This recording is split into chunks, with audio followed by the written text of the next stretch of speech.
المحاضره الجديده على التاسكات اللي احنا كنا بنتابع فيه للاسف اتقفل، فده الجروب الجديد بتاعتنا. هتعملوا سيرش على الفيسبوك هتلاقوه ترايوس فهيم، وكمان موجود في جروب على التليجرام. الجروب بتاع الفيسبوك الاساسي بالنسبه لنا الفتره دي جدا وجودك داخل الجروب ده ومنتظرينك. شكل الجروب بتاعنا ترايوس فهيم، وهتلاقي فيه 200 عضو ان شاء الله، يعني على ما تنضم ونوصل لل1000 باذن الله. كل التاسكات والمقالات بتاعتنا فمع بعضنا على الجروب علشان نستفيد اقصى استفاده باذن الله.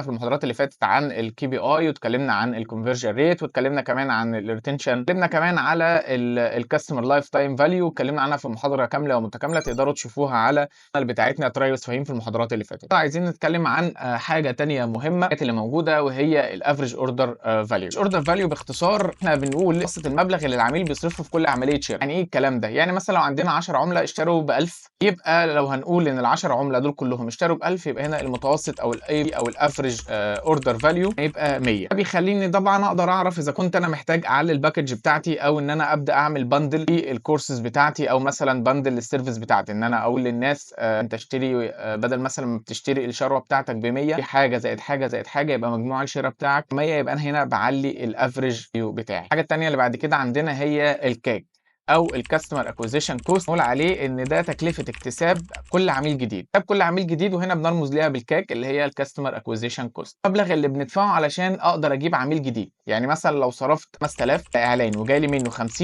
يبقى هنا كده ان احنا نقدر نقول ان الكاك بيساوي 100. يعني انا بدفع 100 على كل عميل جديد بيخش لي. هنا مثلا بالمعادله اللي احنا لسه قايلينها دي، لو انا بدفع 100 بيجي لي 50، فانا توتال اللي بدفعه 5000. يبقى انا مثلا لو انا عايز يجي لي 50 عميل، عايز يجي لي 100 عميل، يبقى هنا توتال الكلام اللي انا بدفعه كام؟ توتال هدفعه 10000، لان ال50 او ال100 هيديني 10000. يبقى هنا ده الفكره بتاعه الكاستمر اكوزيشن كوست او الكاك. السي تي ار ده اللي بيتحسب ازاي؟ ده تقدر نقول ان هو النسبه بين عدد الناس اللي شافوا الاعلان وعدد الناس اللي ضغطوا عليه. مثلا 1000 شخص شافوا الاعلان، 100 منهم ضغطوا عليه، ده يبقى السي تي ار بتاعنا 10%. مؤشر مهم جدا، ده مؤشر مهم جدا ان احنا نقدر نشوف الكرياتيف بتاعتنا هي فعلا جاذبه للناس ان هم يخشوا على الاعلان بتاعنا ولا لا. مهم جدا لينا، خاصه للناس بتوع الكرياتيف او التيم بتاع الكونتنت اللي مسؤولين عن كتابه المحتوى. من ضمن الحاجات المهمه جدا ان احنا نبص عليها. رابع حاجه عندنا هي السي بي سي او الكوست بير كليك. الكوست بير كليك دي نقدر نقول عليها تكلفه النقره الواحده. سي بي سي دي معناها ان احنا دفعنا كام على كل نقره جت للاعلان بتاعتنا. يعني مثال، مثلا لو احنا صرفنا 200 جنيه جالنا حوالي 20 كليك او 20 نقره. 20 دول يبقى هنا بنقول ايه؟ بنقول والله ان النقره الواحده واقفه علينا ب 10 جنيه. مهم ليه؟ مهم علشان انا ابدا عارف انا كل شخص يبدا يخش على لاندنج بيج بتاعتي او بيعمل كليك على البوست بتاعي تكلفته قد ايه. مثلا لو بتاعي عالي جدا، ده معناه ان انا محتاج ازود كلمات مفتاحيه لو انا شغال على جوجل، ومحتاج ان انا اعيد استهداف او اجدد فيه شكل الكونتنت بتاعي علشان يبقى بيرفكتو بشكل اكتر. فممكن هنا الكوست بير كليك يبقى عالي، معناه قليل جدا من الناس اللي بيخشوا عنه. لو قليل هيكون افضل، ولكن ساعات بيبقى قليل زياده عن اللزوم جدا وما يبقاش فيه مبيعات، ساعتها بيبقى فيه مشكله طبعا في الاستهداف. يمكن الموضوع ده بيحصل اكتر الناس اللي مثلا بتسيب التارجت مفتوح تشتغل على حاجه مثلا فيها بنت مثلا موديلز او حاجه، يلاقوا طبعا مسج من نوعيات كده اكونتات غريبه وحاجات كده، ساعتها بيكون الكوست بير كليك بتاعنا قليل، ولكن طبعا مش مفيد في الاول وفي الاخر، لان احنا اللي يهمنا نسبه المبيعات بتاعتنا. خامس حاجه عندنا هي ار او از او ريتيرن اون ادفرتايزنج سبيند، ان كل جنيه بدفعه بيجي لي قصاده قد ايه. هنا بنتكلم على حته بتاعت الادفرتايزنج اللي هو العائد من الانفاق الاعلاني. نقيس العدد ده مقابل كل جنيه بنصرفه. زي ما احنا قلنا كل جنيه بنصرفه في الاعلان المفروض بنعرف لنا منه كام. مثال بسيط، لو احنا صرفنا 1000 جنيه سيبنا 4000، كده يبقى التوتال بتاعنا 4. يعني كل جنيه بنصرفه بيجي له قصادنا 4 جنيه التوتال بتاعنا. يبقى هنا الار او اس بتاعنا زي ما احنا قلنا، لو 1000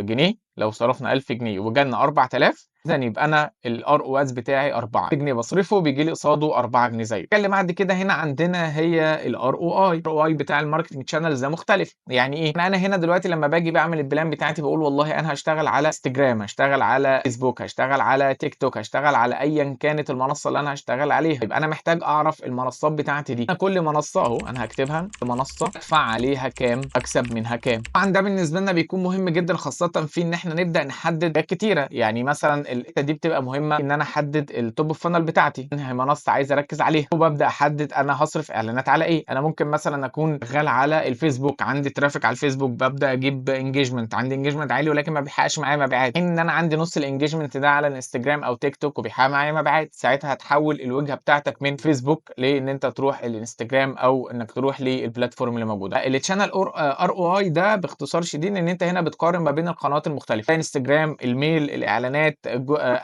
اي بلاتفورم انت بتشتغل عليها بتبدا تقارن ما بينهم، شوف كل قناه صرفت منها قد ايه وجابت كام فلوس، بناء عليه بقى بتبدا تعرف انت هتسكيل او هتزود البادجت بتاعتك في ايه بالظبط. الحاجه اللي بعد كده هنا عندنا الكاستمر سيجمنتيشن مترك. الكاستمر سيجمنتيشن مترك ده نقدر نقول عليه ان المقاييس او الحاجه اللي احنا هنقيس عليها الكاستمر بتاعنا او الكلاينت بتاعنا. السيجمنتيشن دي قيمه كل كلاينت هيتقسم بناء عليه. في مؤشرات مثلا بتبقى عاده اساسيه وممكن انت تخترع مؤشر على حسب انت محتاج ايه بالظبط. مثلا بتقدر ان انت تحسبها على حسب العمر، الجنس، اهتمامات، السلوك الشرائي، وممكن كمان مصدر العميل، ومثلا متوسط بتاعته، افريج فاليو، متوسط عمليات الشراء، ومثلا متوسط الرقم اللي بيدفعه، مثلا متوسط المدفوعات. المهم يعني ان اي سيجمنتيشن بيكون سيجمنتيشن بشكل كبير جدا يساعدك في ان انت تقسم الكلاينت بتاعنا. فمثلا انا لو العمر بتاعي بقسم على حسب العمر، مثلا يبقى من كذا لكذا، في اكيد ليه طريقه معينه في الكلام، ومن كذا لكذا. الجنس اكيد مختلف، الاهتمامات مختلف، السلوك الشرائي هكذا. فده المقصود بكاستمر سيجمنتيشن متريكس، علشان واحنا في المستقبل واحنا شغالين هنجيب سيره الموضوع ده بشكل اساسي. بعد كده هنا عندنا فكره ريفيل متريكس. هنا بنتكلم على ان المقاييس الاحاله، يعني انا محتاج اعرف عدد الناس اللي جم من ناس زيهم قد ايه. فمثلا انا هنا لو عامل برنامج مثلا او برنامج حاجه زي كده، ان والله فلان جاب لي فلان زيه بياخد عليه خصم مثلا او بياخد نسبه، محتاج اعرف لو انا شغلت 10 ال10 دول جابوا لي كام.